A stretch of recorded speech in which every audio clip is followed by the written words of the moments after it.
Jean-Michel. Bonjour Alban. On va parler des futures élections qui auront lieu les 29 septembre et 6 octobre prochains. Alors moi je fais partie de la liste que tu as montée qui s'appelle Préservons Saint-Jeannet. Okay, et on organise cette réunion digitale et ce message digital pour tous ceux qui nous suivent sur les réseaux sociaux et sur notre site internet pour entendre ce que tu as à leur dire et à leur proposer surtout.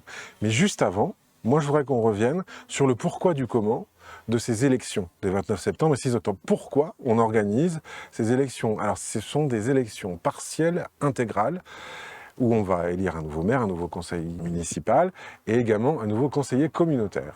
Voilà. Exactement. Pourquoi ces élections? La majorité conduite par Madame Julie Charles, aujourd'hui, a utilisé 29 personnes. Il y a eu 14 démissions. Donc on peut rejeter la faute sur l'opposition, mais l'opposition aujourd'hui a pris une décision responsable. On ne peut pas continuer à engager la commune sur des chemins qui ne sont pas stables. Moi, quand je t'ai rencontré, je t'ai dit oui, mais en 2020, tu as jeté l'éponge, je t'ai dit j'arrête la politique. Le constat, c'est, je reprendrai un petit peu l'histoire de ce qui s'est passé en 2020. Le 15 mars 2020, lors du premier tour, nous sommes en tête, je dirais, en tête du premier tour. Et le 16 mars, le président de la République, suite au Covid, fait un état d'urgence. Donc 3 mois sont écoulés entre le premier et le deuxième tour, ce qui a permis un petit peu de structurer, a permis à certaines personnes de manipuler l'opinion publique. Et ça nous a... Moi, ma seule préoccupation en ce moment-là, c'était de trouver des masques, des gels, et de m'occuper de protéger nos populations. Ça, c'est important.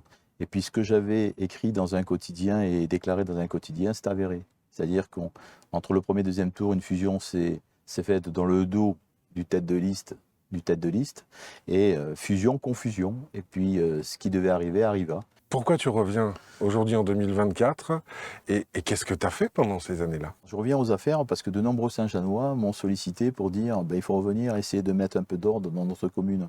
Je crois que c'est la recherche de la concorde. Pour les gens qui me connaissent, je suis quand même je suis un humaniste, je suis attaché à des valeurs où on doit aujourd'hui, qu'on doit défendre. La situation de notre pays aujourd'hui est très compliquée et celle de Saint-Jeannet est très compliquée. Donc aujourd'hui, c'est important de remettre un petit peu, je dirais, la concorde de notre village. Et le fait de revenir, c'est parce que j'ai suffisamment d'énergie pour remettre un petit peu Saint-Jeannet sur les rails. La liste des hommes, des femmes. Alors, moitié femme, moitié homme. Oui. Ça, c'est hyper bien respecté. C'est une obligation déjà. C'est une obligation de respecter la parité. On peut même dire qu'il y avait presque plus de femmes, en fait, qui sont venues spontanément que d'hommes, d'ailleurs. Exactement. Voilà. Et suite aux différents échanges, on n'a pas manqué de femmes, parce que les femmes ne s'engagent pas à la légère, je peux vous dire. Mais on a encore des femmes qui s'impliqueront sur la violence conjugale, sur la maltraitance, sur plein de sujets comme l'inclusion aussi. Comme l'inclusion, parce que l'inclusion aujourd'hui, je pense à ces aidants qui sont en souffrance au quotidien. Et puis quand on a à ce moment où les Olympiques se déroulent, avec les Paralympiques, là, où on mesure les difficultés à voyager, à se déplacer et à travailler aussi, parce que le handicap, c'est quelque chose qui peut nous tomber du jour au lendemain. Et puis moi, je dis aujourd'hui, je suis très sensible à ce genre de... je me suis investi d'une mission qui est aujourd'hui, devrait être prise à l'échelon national. Il y a quand même 12 millions de personnes dans notre pays qui sont touchées par le handicap. Et quand on voit le parcours du combattant, des aidants, là, ça me fait froid dans le dos. Je suis initiateur aussi avec... Il y a beaucoup de personnes en situation de handicap à Saint-Jeannet qui ont besoin d'aide. Alors, il y en a, mais on n'en parle pas beaucoup. On dirait qu'on marginalise tout ça. Mais c'est loin d'être marginal, parce que c'est quand même... Je rappelle qu'on a travaillé sur un accueil de jour à Gatière des aidants, et on n'a pas fait la promotion de ça. Et ça m'a demandé 7 ans de travail, quand même, avec le département, pour arriver à faire un accueil de jour pour aider les aidants. Parce que dans les situations où les personnes sont touchées par la maladie, style Alzheimer ou le handicap, les gens, c'est du 50-50. Et les aidants partent d'épuisement avant le malade. Et le malade part après, parce qu'il mesure le vide qui se crée autour dans la maladie d'Alzheimer. On est rentré déjà sur un point très spécifique du programme qui fait partie j'allais dire, d'un point clé pour toi. Il y a d'autres points clés, évidemment. L'éducation. Voilà, l'éducation. Alors juste avant, parce qu'on a parlé de la liste, je voulais juste te dire que vous pouvez aller sur notre site internet sampere2024.fr. Il y a un onglet qui s'appelle La liste. Vous allez découvrir tout le monde, toutes les photos. Et vous voyez d'ailleurs quelques images qui défilent actuellement des différentes personnalités qui forment cette liste. Alors je reviens effectivement voilà. Sur la composition de la liste. La composition de la liste, elle se veut plurielle. C'est-à-dire qu'il y a des gens d'horizons différents, il y a des chefs d'entreprise, il y a des gens issus de la société civile, il y a un colonel des pompiers aujourd'hui, avec qui, en 2011, nous avons réalisé le PRIF, le plan de prévention des risques et incendies de forêt à Saint-Genès, et qui est René Blancardi, je le cite parce qu'on n'a pas toujours été d'accord, mais vous voyez que les choses évoluent avec le temps. Et puis on se retrouve maintenant dans une équipe où il s'investit énormément, au même titre qu'Alban, au même titre que Caroline, que tous les gens qui Maya, Jean-Marc, Maya aussi. Maya, c'est. Et on n'a pas cité tout le monde. On va pas citer tout le monde, mais Maya qui sera la première adjointe si nous sommes élus, qui a fait Sciences Po, qui est aussi quelqu'un qui connaît les finances. Donc le casting s'est fait. C'est l'addition de compétences et pas d'incompétences. Mais tiens, les finances, par exemple. Une commune comme Saint-Genès, 4300 habitants. Entre 4200 4300 les derniers chiffres entre 2023 et là ceux qui vont sortir vont peut-être osciller un petit peu. Pour expliquer aux gens concrètement, c'est quoi un budget d'une commune comme ça? C'est 5 millions, c'est ça? Exactement, c'est un peu plus de 5 millions, ça oscille aux environs de 5 millions. Alors 5 millions pour le fonctionnement, pour investir, comment ça marche? Oui, l'investissement, on a une capacité d'investissement qui est en moyenne entre 1,4 million et 1,5 million dans les belles années. Aujourd'hui, l'investissement, faire une salle polyvalente, je dirais, à Saint-Genès. Je savais que tu allais rebondir là-dessus. Voilà, qui était quelque chose quand même de très important. Aujourd'hui, c'est 4 ans d'investissement. Donc ça veut dire qu'on ne fait plus rien ou pas grand-chose, même si on a des subventions. On peut avoir des subventions. Et puis, ce qui m'a alerté aussi, c'est la situation géographique. Je rappelle que le projet initial qui a été, lancé dans une démocratie participative, qui me paraît un peu confus dans la gestion, aujourd'hui risquait d'être réalisé aujourd'hui dans un endroit qui est la Billoire, en face de l'école des Prés. Et ça augmenterait les fréquences de voitures, ça augmenterait les fréquences d'utilisation dans un quartier qui est en plein développement. Donc je trouve ça incohérent. C'est ce qui motive aussi mon idée de faire une salle qui peut être modulable, mais qui à la fois, je dirais, est-ce qu'on a besoin d'un tel outil à Saint-Genès? Je pense qu'il y a d'autres priorités. Quand je parlais tout à l'heure de l'éducation, moi je dis que l'éducation des enfants, c'est une priorité. Si on veut former les citoyens de demain, ça commence par aujourd'hui. Donc on mettra le paquet sur la gestion, bien sûr, de l'enfance. Et là, je citerai Barbara Gatier, qui, elle, connaît parfaitement les rouages et le fonctionnement de l'institution. Alors, tu vas un peu vite, Jean-Michel, parce que, honnêtement, j'explique, j'ai ma petite liste de questions, quand même. Hein. On ne va pas du tout dans l'ordre de ce qu'on avait prévu, mais c'est pas grave. Au moins, c'est un langage de vérité. C'est un dialogue de vérité. Et c'est d'ailleurs ce qu'on veut faire. On parlait de la salle des fêtes, donc juste en face de l'école des Prés. Bon, mes gamins sont scolarisés là-bas. Ils iront dans quelques années au collège. En face, nous, on a une autre idée. Quand je dis nous, c'est l'équipe, les 28 de Préservons Saint-Genès. Je te laisse parler de l'idée. Effectivement, l'idée, c'est une idée qui a mûri avec, bien sûr, la nouvelle équipe, mais elle était déjà sur les fonds baptismaux, c'est-à-dire de réaliser un jardin d'enfants en face de l'école des Prés. Quand je vois, bien sûr, le terrain qui est le foncier, un rare foncier qui est disponible sur notre commune. Et qui appartient à la commune. Donc on n'a pas besoin d'acheter, on est propriétaire. Mais c'est de mener aussi un rôle pédagogique avec nos gamins. Avec ce jardin d'enfants, il y a aussi un projet qui est collé, c'est de faire un jardin, et tu en parlais avec les écoles, un jardin pédagogique, agricole, avec nos agriculteurs, les associations aussi à Saint-Genès, les familles, les enfants. Exactement. Ça se fait pas beaucoup, ça, en France. C'est une vraie innovation, pour le coup. Oui, c'est une innovation, parce que je rappelle quand même que... De coupler les deux, je parle. Exactement. Voilà. Moi, j'aime bien être le premier sur tout ce que je fais. Et je rebondis parce que la première zone agricole protégée de la zone agricole, c'est à Saint-Genès. Donc, elle a été réalisée sur mon deuxième mandat. Ça n'a pas été simple de créer cette zone agricole.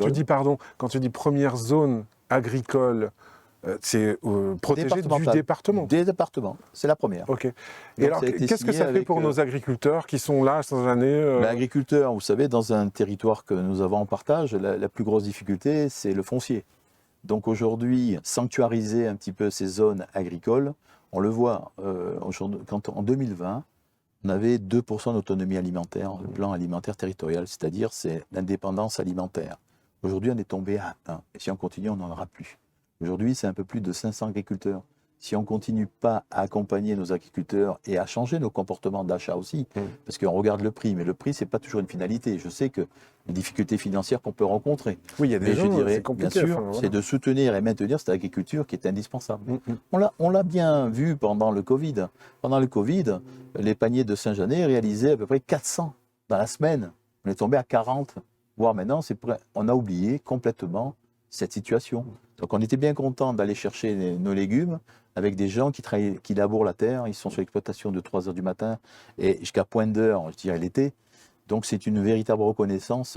Et moi, ce qui me fait chaud au cœur, c'est leur présence sur ma liste. Quoi. Parce que c'est pas simple.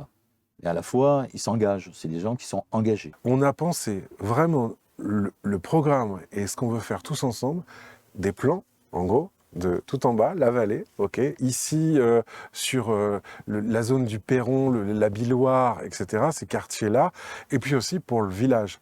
Oui, ok. Le village, c'est 850 habitants. Effectivement, on a une urbanisation en escalier. Je vous rappelle quand même que le Baou, c'est 70% de notre territoire et qui va jusqu'au Var.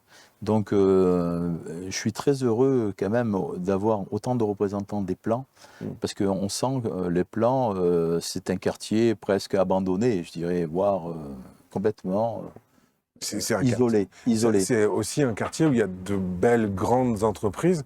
Il y a une des plus grandes entreprises d'événementiel françaises quand même qui est située à Saint-Jeannet. Oui, moi je vais aller voir un concert Sting à Toulon, c'était eux qui le faisaient. Voilà. C'était Made in Saint-Jeannet. Leader européen d'animation voilà. Et qui est du show, qui représente quand même une grosse partie de l'emploi. Je rappelle juste que Saint-Jeannet, Lazac, Saint-Estève et Fongiry représentent un bassin d'emploi de 800. 800 emplois.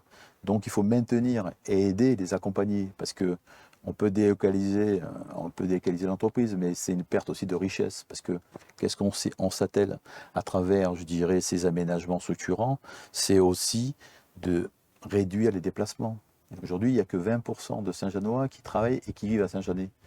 Il y a une fuite tous les jours de 80 personnes sur 100 qui prennent la voiture. Comment on peut attirer d'autres entreprises? Est-ce qu'il y a encore de la place? Est-ce qu'on peut mener des actions très concrètes? Est-ce que ça peut être rapide? Parce que je rappelle, on a 18 mois pour le faire. Alors, juste pour rappeler quand même, puisque cette ZAC a été clôturée sur ma mandature, la chambre de commerce et d'industrie a cédé pour l'euro symbolique que je me suis honoré de payer pour récupérer les délaissés. Les délaissés, c'est quoi les délaissés? Les délaissés, c'est des terrains qui sont à côté des entreprises existantes qui permettaient de faire un développement. Je l'ai payé pour l'euro symbolique. Il y a des entreprises qui ont bénéficié un petit peu d'avantages, mais davantage en payant bien sûr, et ça faisait l'objet d'évaluation de France Domaine.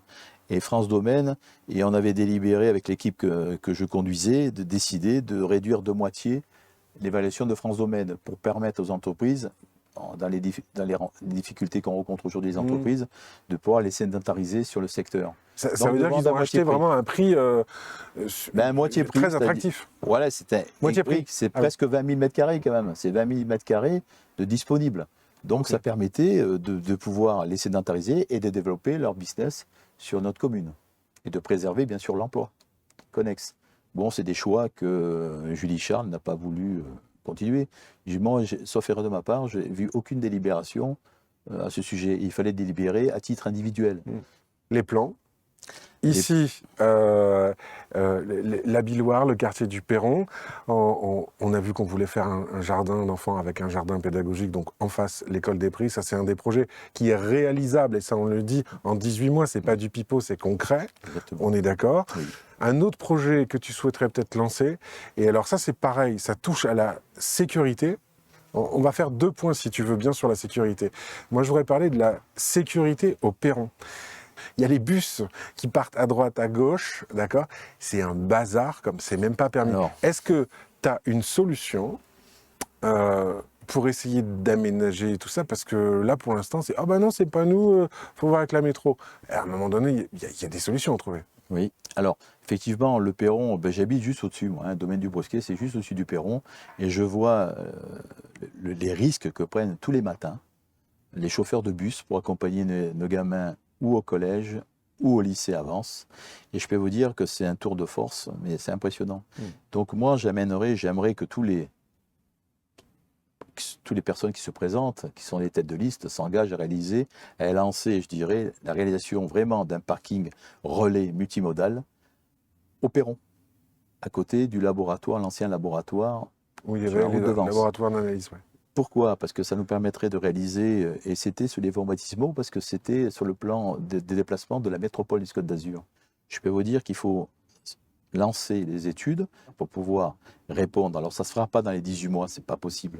Quand je vois qu'on a supprimé des places de parking au perron, alors que aujourd'hui les commerçants sont demandeurs de chalandise, le perron c'est 4000 véhicules jour quand même, il faut le savoir. Donc on a supprimé 6 places de parking à des endroits stratégiques, alors qu'on aurait pu mettre les recharges électriques à un autre endroit, beaucoup plus judicieux. La vie, je dis en bas d'escalier d'où j'habite, on aurait pu mettre un épi et mettre des charges pour les véhicules électriques, qui est bien aussi pour le développement durable, ce que je conçois. Mais aujourd'hui, à part le stationnement privé, je ne vois pas les places disponibles au perron. Et qui est aujourd'hui une zone, les 4 chemins, c'est vraiment une situation géographique incontournable. Aujourd'hui, tous les véhicules transitent par là. Donc il faut améliorer et développer. Et je pensais sincèrement que le développement au village du stationnement avait évolué, mais il est pire qu'avant, quoi. Donc on a vraiment l'obligation, je dirais c'est une obligation de résultat, d'arriver à nos fins en réalisant ce parking multimodal. Permettrait d'amener les gamins en sécurité. Ça amènerait 140 places de parking parce que j'avais lancé un peu les études, et surtout de créer du lien entre le perron et le village, mais en créant vraiment une navette. C'est pas une navette qui marche épisodiquement, où moi j'habite là, je vois, elle est plus souvent vide que pleine. Mais il faut vraiment améliorer cette qualité de transit. Alors il y a plusieurs idées, mais dans les 18 mois, ça sera compliqué. Mais ça, c'est quelque chose pour réaliser. Puis on ne va pas donner non plus toutes les idées parce qu'on sait qu'il y a des listes qui n'ont pas beaucoup d'idées et qui. Ouais. Hein, Quand voilà. on fait un appel au peuple, parce qu'on n'a pas d'idée, on a mis... Non, mais je dis ça, c'est. Ouais, voilà, c'est une pointe d'humour, je peux comprendre. Oui, c'est une pointe d'humour, mais c'est aussi par rapport à des choses qu'on a déjà sorties, voilà, qui sont repris. Et à un moment donné, bon, allez-y, battez-vous, trouvez des idées. Et je pense que ça soit serein, mais voilà. Effectivement, Alban, je ne manque pas d'idées. Je peux vous dire que j'en ai des projets, j'en ai plein de tiroirs. Mais aujourd'hui, il y avait une boîte à idées qui était installée au perron. Elle a disparu. Alors, il y avait peut-être trop d'idées. Oui. Il y avait peut-être trop d'idées. Donc aujourd'hui, je pense qu'on a besoin un petit peu de ces forces vives et on a besoin de tout le monde. Et je pense qu'aujourd'hui, on a besoin de tous les gens de bonne volonté. Donc voilà, on ne peut pas s'isoler. Donc c'est bien de le dire, mais c'est mieux de le faire en tout cas. On parle un petit peu du village. Là-haut, sur le village, donc, problème de stationnement avec ces systèmes de... je ne sais même plus comment les appeler, en fait. Ces systèmes de badge, machin, par rapport à la plaque, etc. Il y a peut-être des moyens quand même un petit peu plus simples et qui ne coûtent pas trop cher non plus, où on peut se faire aider pour que ce soit beaucoup plus fluide pour les habitants du village. Bien sûr. Alors, on a quand même la chance d'avoir des acteurs économiques dans le village, très actifs et performants. Et l'innovation est présente aussi au cœur du village. Je parle du chocolatier que j'ai vu, qui vit de sa passion, je dirais qu'ils vivent de sa passion, parce qu'il est avec sa compagne. Oui, parce qu'il fait un chocolat unique. Il fait les cabosses, Voilà. Franchement, c'est impressionnant, c'est quelque chose que j'ai découvert il n'y a pas très longtemps. Oui, il y a une machinerie incroyable oui, quand on rentre derrière. Je vous invite à aller visiter. Il y a un boucher, il y a un boulanger qui a aussi développé le boulanger qui a une activité qui est aussi les plats préparés. Donc ça aussi, c'est important. Je vous invite à aller sur les communes avoisinantes pour voir quand un commerce se meurt, c'est fini, quoi. On tire le rideau, même si on met beaucoup d'énergie, on a beaucoup de mal, voire peu de résultats pour réactiver une activité comme ça, commerciale. Donc moi je dis qu'il faut encourager les gens à monter au village, bien sûr. Et c'est un peu la problématique un petit peu de notre structure. Comment est structuré Saint-Jeannet en termes d'urbanisation? Il y a le village avec un centre historique, et après le perron. Enfin, vraiment, les commerçants du perron, malgré les difficultés qu'on peut rencontrer, sont très performants en termes de résultats. Et il faut de la fréquentation, il faut du stationnement. Et ça, c'est hyper important de répondre à ces attentes-là. Oui. Donc j'ai des idées qu'on va développer dans notre programme, mais parce qu'effectivement, il y en a peu ou pas d'inspirés. Donc nous, on est force de proposition. Et là, on dévoilera ça le temps venu. Jean-Michel, 29 logements sociaux vont sortir de terre dans quelques mois, Ouais. juste vers le collège, juste au-dessus du collège. La loi SRU, je voudrais bien que tu nous fasses un petit topo sur la loi SRU, impose aux communes de construire des logements sociaux, mais il y a différentes façons de le faire. On peut faire logement 100% social, ce qui est le cas là, parce que la mairie ne sont pas bougés, c'est la préfecture qui a dit « Ok, vous allez faire ça maintenant ». Ou alors comme toi, à l'époque, sur les 2 autres mandats, tu avais fait autre chose. Alors oui, effectivement. Dans tous les SMS, c'était les zones donc de réserve où il faut savoir que c'est 25% de résidence principale sur la commune. C'est quoi une zone de réserve pour que tout le monde comprenne bien ? Une zone de réserve, c'est-à-dire que dans tous les programmes que nous avons réalisés, on était les bonnets d'âne de la France entière en 2008 et on a réalisé péniblement 65 logements au bout de mon mandat, mon deuxième Donc mandat. 2 mandats, 12 ans. Exactement. Ok. En 12 ans, on en a réalisé 65. Mais on a toujours voulu conserver la mixité, c'est-à-dire dans un programme 2/3 d'accès à la propriété pour permettre à nos jeunes, et je suis fier d'avoir réalisé quand même les logements sur le socle du Baou. C'est ce qu'on appelle le logement primo-accédant, c'est ça à peu près ? Primo-accédant. Ok. Parce que les entreprises aujourd'hui accompagnent, je dirais, les accédants avec le 1% patronal, avec différents moyens. Et de faire 2/3 d'accès à la propriété et 1/3 de logement social. Ça sera le premier programme où il y a 100% social. Donc je vous explique quand même la situation. Si on revient aux affaires avec mon équipe, c'est vraiment défendre, être autour de la table au niveau des attributions. Parce que c'est quelque chose qui est incontournable. Et c'est même dangereux pour notre commune. Parce que ça veut dire que quand il y a des logements sociaux qui se construisent comme ça, c'est pas forcément pour les gens qui habitent Saint-Genès, ça peut arriver... Oui, parce qu'il y a des... il serait logique quand même de mettre des gens qui ont besoin d'un logement social, Bien sûr. voilà, qui ont un besoin, qui habitent dans le coin, qui sont de Saint-Genès ou de la Gaude ou de Gatière, voilà, mais qui ont un vrai besoin. Alors, effectivement. Là, ça peut arriver, parce que c'est la préf qui décide.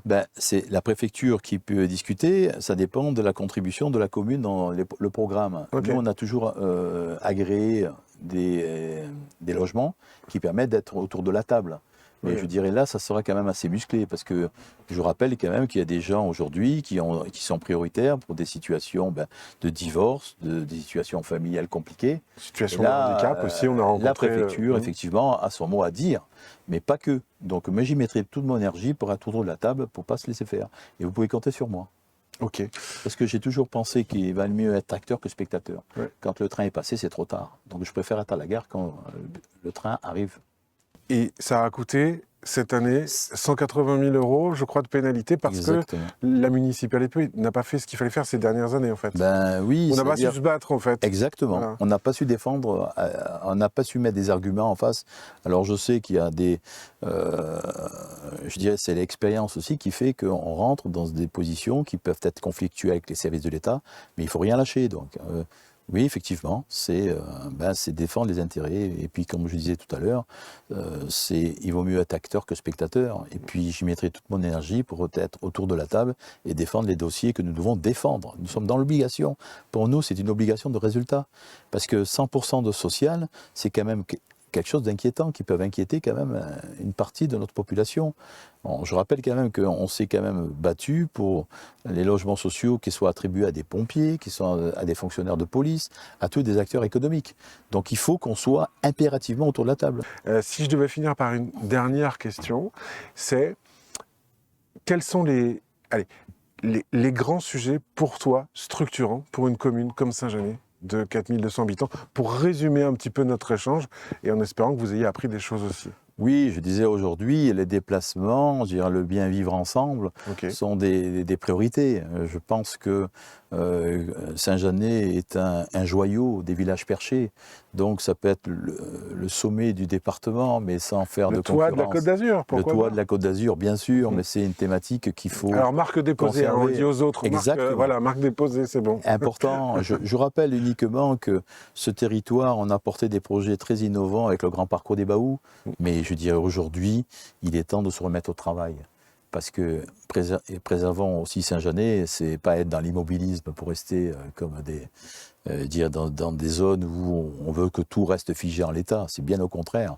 C'est d'être, aujourd'hui, comme je disais, c'était d'être acteur de notre destin pour les générations futures. Parfait. Si vous avez des questions, d'accord, vous pouvez nous les envoyer par mail. L'adresse mail est contact@sampere2024.fr. Elle s'affiche ici et vous allez les trouver dans la description de la vidéo juste en dessous. Si vous voulez nous envoyer un mail, vous le faites également via notre petit formulaire de contact, directement sur le site sampere2024.fr. Jean-Michel, on répond à tout le monde. On est à la disposition de tous les Saint-Jeannois de bonne volonté et puis évitons de disperser et comme je disais, utilisons les forces vives de notre pays, les gens de bonne volonté. D'ailleurs, dans les questions, j'ai complètement oublié, il y avait une question qui a été posée, il y a quelqu'un qui nous dit, alors je reprends mon truc, voilà, il y a quelqu'un qui nous a dit, il paraît que les caméras de sécurité ne fonctionnent pas à Saint-Jeannet.